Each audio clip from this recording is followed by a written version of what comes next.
Ça va. Bonjour, nous allons nous intéresser aujourd'hui à l'histoire du roi Asa. Asa, un de ces 19 rois qui ont succédé à Saül, David et Salomon dans l'histoire du peuple de Juda en Israël. Pourquoi s'intéresser à l'histoire du roi Asa? C'est parce que ces personnes qui nous sont montrées dans l'Ancien Testament, avec leur personnalité, avec leur fonction, avec cette autorité que ce roi avait sur son peuple, sur son pays, eh bien cela peut nous parler de manière très, très précise. En premier lieu, je vous propose de réfléchir à l'idée que Asa, son prénom, son nom, voulait dire médecin. Intéressant de penser que son père, Abijah, ou peut-être sa mère, l'avait appelé médecin ou guérisseur. Alors qu'est-ce que ça voulait dire? Est-ce que ses parents le destinaient à finalement se guérir lui-même ou guérir son peuple en tant que roi, avoir une position de quelqu'un qui avait compris les choses et qui devait guérir les gens qui étaient autour de lui? C'est intéressant, euh, c'est possible. Asa est quelqu'un qui, nous dit 2 Chroniques 16, a commencé par avoir 10 années de sa vie excellente, pendant lesquelles l'Éternel lui a donné du repos. Mais il faut dire que Asa a recherché l'Éternel de tout son cœur, il a eu une attitude intérieure belle, une attitude de, de réflexion, de méditation, avec des actions qui étaient bonnes, qui étaient belles, et de ce fait, on voit que Dieu l'a béni.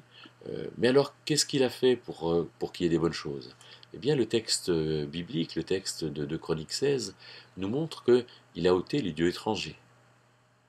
C'est-à-dire qu'il a, quelque part dans son pays, interdit le fait qu'on invoque des dieux étrangers, le fait on, on s'adresse à des personnes particulières, notamment les dieux des pays étrangers. Donc il a peut-être donné des consignes aux Lévites, qui étaient ses chefs religieux, qui instruisaient le peuple.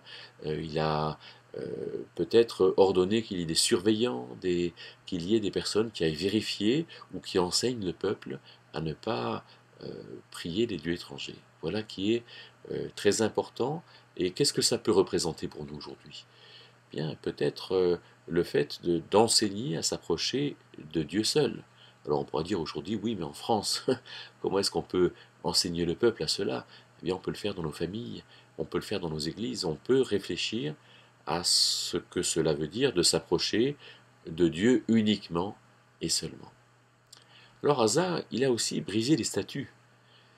Quand il y avait des statuts, quand il y avait des choses qui étaient manifestement pour les dieux étrangers, il les a brisées. Alors aujourd'hui, quand il y a par exemple une trop grande confiance accordée à l'argent ou une place accordée à l'occultisme, qu'est-ce qu'on fait? Quelle est notre réaction dans nos familles, est-ce qu'on va dire oui, mais on est tolérant, nous on n'a pas forcément à intervenir à l'égard des autres?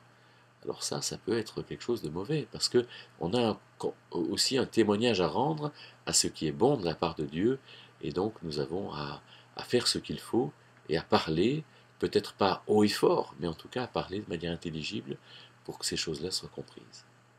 Qu'est-ce qu'il a fait encore, Hasard? Il a recherché Dieu, nous est-il dit, de manière personnelle. Qu'est-ce que ça veut dire rechercher Dieu? Ça veut dire lire la Bible, ça veut dire se placer devant lui, méditer, avoir ce courage, cette honnêteté de se placer devant lui pour rechercher sa pensée et non la nôtre. Et puis, on voit aussi qu'il a fait face aux choses qui survenaient. Par exemple, dans ce texte de 2 Chroniques 16, il y a une armée d'Éthiopiens qui vient contre Juda et qui vient avec 1 million d'hommes. Et il est dit que son armée faisait 300 000 hommes, 400 000 hommes, ils étaient exercés. Mais qu'est-ce qu'une armée comme la sienne pouvait faire face à 1 million d'hommes? Et alors on entend dans la bouche d'Asa que finalement que cette armée soit nombreuse ou peu nombreuse, qu'est-ce que cela peut faire devant la puissance de Dieu? Et c'est ce qu'il dit directement à Dieu. Alors voilà une belle preuve non pas de courage, mais de piété et de foi, de confiance en Dieu de la part du roi Asa. Voilà ce que nous devrions faire. Il n'y a pas de circonstance qui soit trop difficile pour nous quand Dieu est avec nous. Mais alors, curieusement, après cette victoire sur l'armée éthiopienne, alors il y a un prophète qui est là pour fortifier le peuple et lui dire, si vous, voilà la preuve, cette victoire sur l'armée d'Éthiopie, que si vous recherchez Dieu, alors Dieu sera avec vous. Comme si quand on est victorieux des choses qui sont euh, finalement, qui montrent qu'on est avec Dieu, alors il faut quand même tirer le son.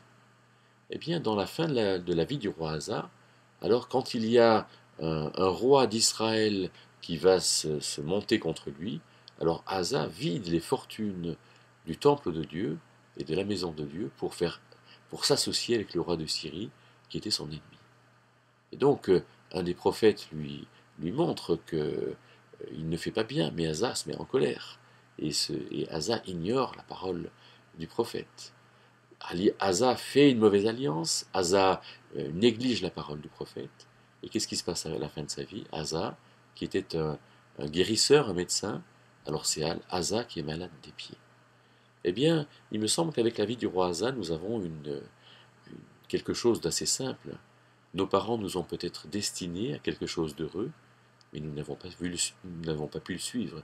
Ou alors, parce que nos parents nous ont appelés médecins, ils nous ont destinés à quelque chose de malheureux parce que on est tellement inquiet de notre propre santé qu'on va s'en tourmenter et finalement devenir malade. Mais avec tout ça, c'est quand même le fait de s'approcher de Dieu, le fait de recevoir de Dieu tout ce qu'il convient d'avoir de la part de Dieu, qui fait que finalement nous avons ce qu'il faut de la part de Dieu et que nous pouvons résister et construire avec lui quelque chose de bon, et bien que ce soit votre cas.